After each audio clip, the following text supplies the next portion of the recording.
ఒక సామాన్య కార్యకర్తకు ఇవాళ జగన్ గారు టికెట్ ఇచ్చారు. నిజంగా నీ నియోజకవర్గం అంతటా మీకు మద్దతు ఉంటుందని భావిస్తున్నారు? సో రాజకీయ అనుభవం లేని మీరు ఎమ్మెల్యే అభ్యర్థిగా పోటీ చేసినప్పుడు ఎటువంటి సమస్యలు ఎదుర్కొంటున్నారు అండ్ ప్రజల్లోకి ఎలా వెళ్ళాలనుకుంటున్నారు? కానీ ఈరోజు కొంచెం క్యాస్ట్ ఈక్వేషన్స్ లో మాదిగలు ఎక్కువ ఉండడం వల్ల నియోజకవర్గంలో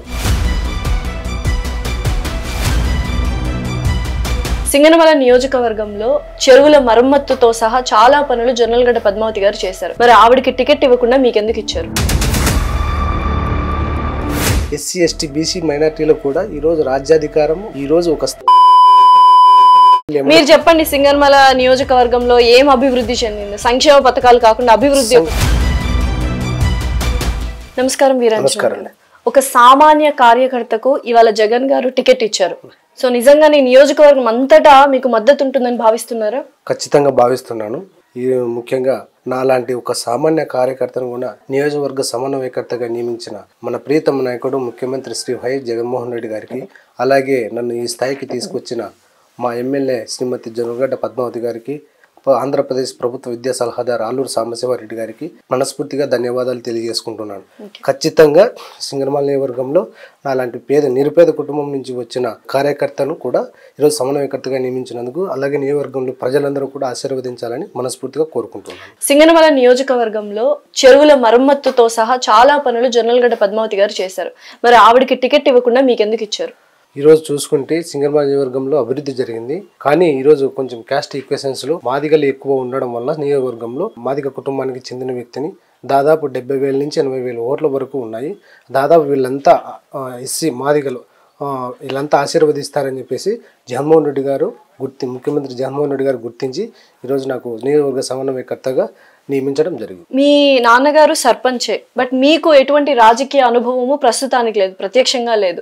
సో రాజకీయ అనుభవం లేని మీరు ఎమ్మెల్యే అభ్యర్థిగా పోటీ చేసినప్పుడు ఎటువంటి సమస్యలు ఎదుర్కొంటున్నారు అండ్ ప్రజల్లోకి ఎలా వెళ్ళాలనుకుంటున్నారు? ముఖ్యంగా 2013లో మా నాన్న చక్రపేట పంచాయతీ సర్పంచ్గా ఎన్నిక కావడం జరిగింది. అప్పటి నుంచి నేను కూడా మా నాన్న సాయంతోనే నేను కూడా రాజకీయ అనుభవం పొంది ప్రజలందరికీ సేవ చేసుకుంటా వెళ్తూ మా నాన్నతో పాటు నేను కూడా వెళ్ళాను. ఆ అనుభవమే ఈ రోజు కూడా నాకు పనికి వస్తుందని నేను ఖచ్చితంగా భావిస్తున్నాను. సో సింగనమల నియోజకవర్గంలో ఎటువంటి సమస్యలు ఉన్నాయి, వాటిని ఎలా పరిష్కరించాలనుకుంటున్నారు? ఈరోజు సింగనమల నియోజకవర్గంలో దాదాపు బీటీ రోడ్డు కావచ్చు, సీసీ రోడ్స్ కావచ్చు, మొత్తం మా ఎమ్మెల్యే శ్రీమతి జొన్నలగడ్డ పద్మావతి గారు సింగనమల నియోజకవర్గంలో అభివృద్ధి కార్యక్రమాలు చాలానే పూర్తి చేశారు. కెనాల్స్ కావచ్చు, అలాగే బీటీ రోడ్స్ కొన్ని పెండింగ్ ఉన్నాయి. అవన్నీ కూడా పరిశీలించి వాటిని వైఎస్ఆర్ కాంగ్రెస్ పార్టీ ప్రభుత్వం వచ్చిన తర్వాత ఖచ్చితంగా సమస్యలన్నీ కనుక్కొని పూర్తి చేసి నియోజకవర్గ ప్రజలకు కృషి చేస్తానని మనస్ఫూర్తిగా చెప్తున్నాను. సో మీ ప్రత్యర్థి బండారు శ్రావణి గారు 72,000 ఓట్లతో తను ఓట్లు గెలుచుకుంది యాక్చువల్గా చెప్పాలంటే లాస్ట్ టైం. సో అలాంటిది ఇప్పుడు ఆ ఓట్లు పెరిగే అవకాశం కూడా ఉంది అంటున్నారు. ఎందుకంటే కొంత ప్రభుత్వ వ్యతిరేకత అనేది బాగా కనిపిస్తుంది. సో ఆ ఓట్లు పెరిగే అవకాశం ఉంది, తను గెలుపు బాటలో ఉన్నాను అన్న ధీమా వ్యక్తం చేస్తున్నారు బండారు శ్రావణి గారు. దానికి మీరేమంటారు?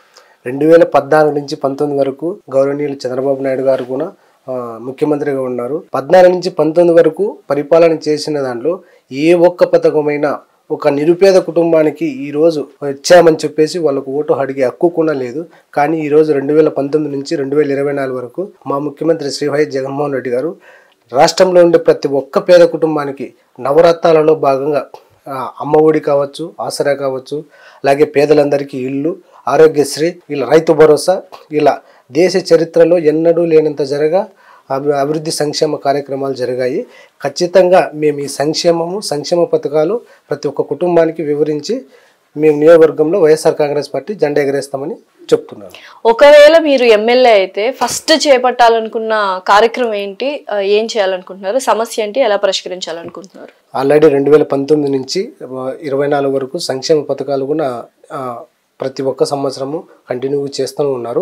నేను వచ్చిన తర్వాత కూడా నేను ఒకవేళ 2024లో ఎమ్మెల్యేగా ఎన్నికైతే ఖచ్చితంగా నియోజకవర్గంలోని ప్రజలందరి సమస్యలకు పరిష్కరించి ప్రజలకు అందుబాటులో ఉండి వారి సమస్యలు ఏమేమి చెప్తారో ఆ సమస్యలు గుర్తించి ఖచ్చితంగా వారితో ముందుకు సాగిపోయేలా చేస్తారని నేను హామీ ఇస్తున్నాను. సో జొన్నలగడ్డ పద్మావతి గారు చాలా ఆరోపణలు ఎదుర్కొన్నారు. సో అందుకనే మీకు ఇవాళ టికెట్ ఇవ్వడం జరిగింది అంటున్నారు. అలాంటిది ఏం లేదండి. ఎటువంటి ఆరోపణలు లేవు. అవేమి నిజం కాదంటారా? అలిగేషన్స్ నిజం కాదండి. ఏదో రాజకీయంగా చెప్తున్నారు కానీ అలాంటి కేవలం సామాజిక సమీకరణల దృష్టిలో మీకు ఇవ్వడం జరిగింది అంటారు. సామాజిక సాధికార న్యాయంలో భాగంగానే నా ఎస్సీ, నా ఎస్టీ, నా బీసీ, నా మైనార్టీ అంటూ మా ముఖ్యమంత్రి శ్రీ వైఎస్ జగన్మోహన్ రెడ్డి గారు ఈ రోజు గుర్తించి నాకు నియోజకవర్గ సమన్వయకర్తగా ఇవ్వడం జరిగింది. సో యూజువల్ గా వైఎస్ఆర్సీపీ పార్టీ వైనాట్ 175 అంటున్నారు. సో దాని గురించి మీరేమంటారు? ఖచ్చితంగా అండి. ఎందుకు వైనాట్ 175 అంటున్నానంటే మా ముఖ్యమంత్రి శ్రీ వైఎస్ జగన్మోహన్ రెడ్డి రాష్ట్రంలో దాదాపు అంటే 70 సంవత్సరాల స్వతంత్ర కాలంలో దేశ చరిత్రలో ఎన్నడూ లేనంతగా దేశానికి పల్లెలే పట్టుకొమ్మలు అన్నట్లు ఈ రోజు ప్రతి గ్రామ పంచాయతీలో కూడా సచివాలయ వ్యవస్థను ఏర్పాటు చేసి అందులో ఉద్యోగులను నియమించి అలాగే గ్రామంలో ఒక 10 మంది 15 మంది వాలంటీర్లను ఏర్పాటు చేసి ఈ రోజు ప్రజలకు ప్రతి ఒక్క కుటుంబానికి వారికి మంచి జరిగేలా చేస్తున్నాడు. ఖచ్చితంగా ఎందుకు రాదండి. ఈ రోజు వైనాట్ 175 అనడానికి మాకు ఇదే. సో వాలంటీర్ల మాట తీసుకొచ్చారు కాబట్టి వాలంటీర్లు కొంత అసంతృప్తితో ఉన్నారు అని వింటున్నాము. అండ్ వాలంటీర్లు ప్రభుత్వ పనులు కాకుండా పార్టీ పనులు ఎక్కువ చేయించుకుంటున్నారు అని విన్నాము. లేదండి, ఎక్కడ అలా ఉండింటే కూడా ఈ రోజు అవ్వ తాతలు కావచ్చు, అక్క చెల్లెమ్మలు కావచ్చు, ఈ రోజు వాళ్ళ పింఛన్లు కావచ్చు, అమ్మఒడి కావచ్చు, ఆసరా కావచ్చు, ఇలా ఏ పథకం తీసుకున్నా అందులో మహిళలే లబ్ధిదారులుగా ఉన్నారు. ప్లస్ వాలంటీర్లు కూడా దాదాపు కంటే 60% కూడా వాలంటీర్లుగా ఈరోజు మా జగనన్న నియమించాడు. ఎక్కడ ఏం లేదండి. అసలు ఇంతవరకు ఏంది ఏ వాలంటీర్ల మీద ఎక్కడ ఎటువంటి చర్చ కూడా జరగదు. సో వైఎస్ఆర్సీపీ పార్టీలో ఎక్కువ శాతం రూరల్ ఓటర్లే ఎక్కువ శాతం వాళ్ళకి పాజిటివ్ ఫీడ్ ఇస్తున్నారు. పాజిటివ్ ఫీడ్బ్యాక్ కూడా వస్తుంది. సో పాజిటివ్ గా ఏదైనా ఉందంటే రూరల్ ఓటర్లే అనమాట. సింగనమల నియోజకవర్గంలో రూరల్ ఓటర్లే ఎక్కువగా ఉన్నారు, మొత్తం వాళ్ళే ఉన్నారు.